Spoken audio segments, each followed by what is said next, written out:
안녕하세요, 여러분. 오늘은 유난히 뜨거운 소식들이 연이어 터져나와 팬들의 이목을 사로잡고 있습니다. 한쪽에서는 트로트계를 뒤흔든 미스터 트롯스타 이찬원과 관련된 논란, 그리고 다른 쪽에서는 정동원의 야심찬 새 앨범 소식이 동시에 전해지고 있죠. 사실 각기 다른 이야깃거리 같지만 두 사건 모두 음악계가 얼마나 다이내믹하게 움직이고 있는지, 그리고 그 뒤에서 벌어지는 흥미로운 인물 드라마를 엿볼 수 있다는 공통점이 있습니다. 지금부터 저희가 직접 취재한 내용을 바탕으로 조금 더 깊숙이 들어가 보도록 하겠습니다. 먼저 떠들썩한 이슈의 중심에 선 건 이찬원과 관련된 소문입니다. 최근 SNS와 일부 팬 커뮤니티에서 진달래가 KBS 사옥에 찾아가 이찬원에게 무릎 꿇고 부탁했다는 이야기가 확산된 것이죠. 진달래라는 이름 어딘가 낯설지 않으시나요? 과거 미스트롯 2 출연 도중 학교폭력 논란이 터져 하차하게 된 인물로 이후 그녀의 행보는 사실상 전면 중단되어 버렸습니다. 그런데 이 익명의 소식통에 따르면 진달래가 방송 복귀를 위해 이찬원에게 도움을 청했다고 하니 사람들은 충격을 금치 못하고 있어요. 소문이 전하는 바에 의하면 진달래는 이찬원이 KBS에서 특집 방송 촬영을 진행한다는 사실을 듣고 곧장 사옥으로 찾아갔다고 합니다. 그리고 무릎까지 꿇으며 내가 다시 연예계에 복귀할 수 있게 도와달라고 울며 호소했다는 겁니다. 이 대목에서 많은 이들이 과연 사실일까라고 의문을 품었지만 일단 이야기는 무섭게 퍼져나갔습니다. 이찬원이 어떤 반응을 보였는지 더 궁금증을 부추겼는데 소문상으로는 이찬원이 너무 놀랐고 곧바로 거절했다고 합니다. 그가 팬들과 대중의 신뢰를 끈 지금 학교폭력 논란에 연루된 인물과 엮여 불필요한 오해를 만들고 싶지 않았다는 거죠. 팬들 역시 이찬원의 선택이 옳다며 그를 지지한다는 분위기가 형성되고 있습니다.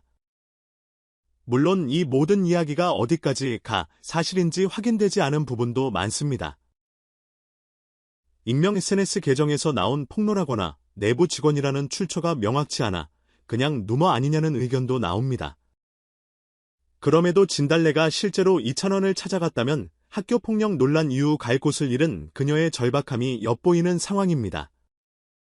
일각에서는 돌아올 때 오더라도 본인이 먼저 진정성 있는 반성이나 피해자에 대한 사과가 우선되어야 한다며 이찬원에게 부탁하기보다 자신이 책임져야 할 문제가 아니냐고 지적하기도 합니다. 아직 이에 대한 공식 입장은 없지만 이 사건이 음악계에 잔잔치 않게 파문을 일으키고 있는 건 분명해 보입니다.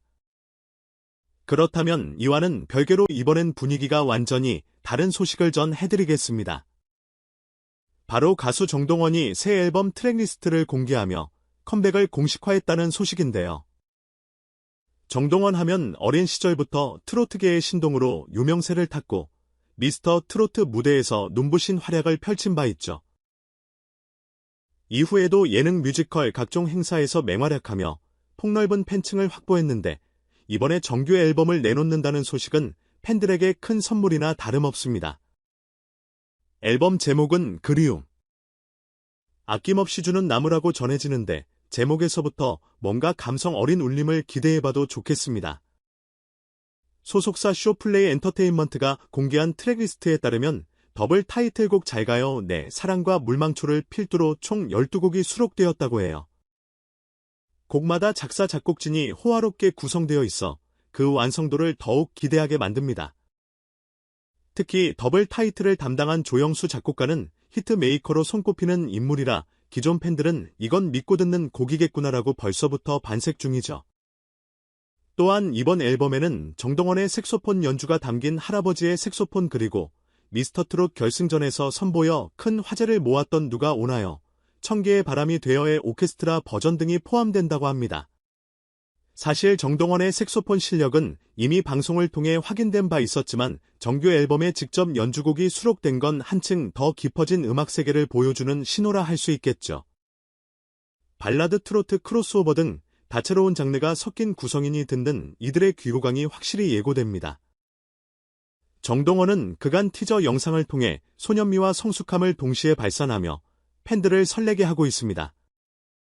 12일에는 하이라이트 메들리가 그리고 14일과 16일에는 뮤직비디오, 티저가 순차적으로 공개된다고 하니 컴백이 임박했다는 사실을 느낄 수 있죠. 최종 앨범 발매일은 17일 오후 6시. 팬들은 이 날짜를 다이어리에 써놓고 손꼽아 기다린다고 하니 발표 직후 음원 차트 상위권을 차지할 가능성이 매우 높아 보입니다. 결국 두 가지 이야기를 종합해보면 현재 트로트계를 둘러싼 분위기는 참으로 다채롭습니다. 한쪽에서는 이찬원과 진달래 관련 루머가 뜨겁게 오르내리는가 하면 다른 한쪽에서는 정동원의 앨범 발매가 팬들의 마음을 들뜨게 만들고 있으니까요. 어떤 사건은 씁쓸한 논란을 담고 있고 다른 사건은 한창 피어나는 젊은 예술가의 열정을 담고 있습니다. 그만큼 트로트라는 장르가 과거의 중장년층 취향을 넘어 다양한 스펙트럼과 화제를 품고 있다는 뜻이기도 하죠. 또한 두 사건 모두에서 느껴지는 건 스타들에게는 진정성과 금악성 그리고 이미지가 얼마나 중요한가 하는 점입니다. 이찬원의 경우 대중에게는 언제나 선한 영향력을 행사하는 선배님 같은 존재로 비춰져 왔기에 학교, 폭력 스캔들에 휘말린 진달래를 돕는다는 것만으로도 위험 부담이 크다는 지적이 있습니다. 반면 정동원은 자칫 어린 아이돌로 보일 수 있는 나이지만 직접 악기를 연주하고 다양한 장르에 도전함으로써 음악성을 한층 높이는 길을 택했죠. 두 사람이 각각 보여주는 행보는 전혀 다르지만 모두 한국 트로트계를 더욱 흥미롭고 다채롭게 만들고 있다는 공통점이 있습니다. 시청자나 팬 입장에선 이 모든 걸 지켜보는 재미가 쏠쏠합니다. 그저 무대만이 아니라 무대 뒤에서 일어나는 작고 큰 사건까지도 우리에게 흥미로운 이야기거리가 되니까. 진달래가 정말 무릎까지 꿇었는지 이찬원이 어떤 마음으로 거절했는지 진실은 명확히 알 수 없지만 확실한 건 트로트 스타들의 행보 하나하나가 엄청난 관심을 불러일으킨다는 사실입니다. 정동원의 앨범 역시 마찬가지입니다. 아직 음원이 나오지도 않았는데 트랙리스트 공개만으로 각종 커뮤니티가 술렁이고 있으니 말이죠. 결국 결론은 한국 트로트계가 앞으로도 계속 커다란 변화와 스토리를 만들어낼 것이며 그 중심에 이찬원, 정동원 그리고 그 외에 많은 가수들이 있을 거라는 사실이겠죠. 한편으론 어떤 논란이든 시간이 지나면 결국 음악으로 평가받는 다는 말을 떠올리게 됩니다. 이찬원이든 진달래든 정동원이든 궁극적으로는 자기 음악으로 대중을 설득하고 사랑을 받아야 지속 가능한 길을 걸을 수 있을 테니까 시청자 여러분은 어떻게 생각하시나요? 이찬원과 진달래 사이의 소문은 과연 진실일까요? 정동원의 새 앨범은 정말 역대급일까요? 댓글로 여러분의 생각을 알려주시면 서로의 의견을 나눌 수 있을 것 같습니다. 오늘 소식이 흥미로우셨다면 구독과 좋아요 그리고 알림 설정까지 부탁드립니다. 다음에도 이런 생생한 소식들을 전해드리기 위해 저희는 늘 최선을 다하겠습니다. 함께 지켜보면서 트로트계가 앞으로 또 어떤 놀라운 에피소드로 우리를 즐겁게 해줄지 기대해봅시다. 감사합니다.